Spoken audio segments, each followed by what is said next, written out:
What was privatization in post-Soviet Russia? Imagine waking up one day and finding that the factories and businesses you once knew are now owned by private individuals.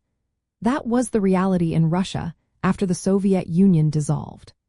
Privatization was the process that changed the entire economic landscape of the Russian Federation.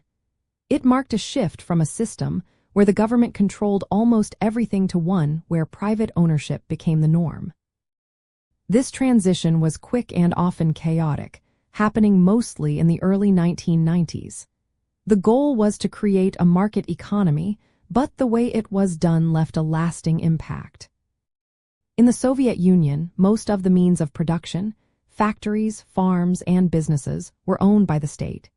The idea was that everything belonged to everyone and was managed collectively. When Russia moved away from communism, the government wanted to privatize these assets. They used a method called voucher privatization. Every Russian citizen received a voucher, which was like a coupon, that could be exchanged for shares in state companies. But many people didn't understand how to use these vouchers. Instead of investing, they often sold them quickly for cash, usually to factory managers or new wealthy individuals called oligarchs. Another method was management and employee buyouts. Factory directors and workers were initially given majority shares, 51%, but in many cases, directors pressured workers to sell their shares.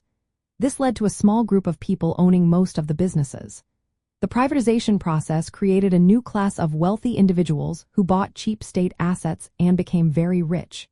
This was a big change from the equal society promised by communism. It also meant the government lost control over the economy, which upset many who believed in socialist ideas.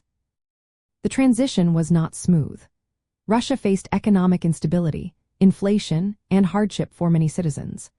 Laws and market rules were still being developed, making it hard for businesses to operate smoothly. Some argued for worker-managed enterprises, which would keep ownership collective, but this idea was rarely put into practice. Overall, privatization in Russia was a rapid move that reshaped the economy, creating new wealth for some and economic struggles for many others.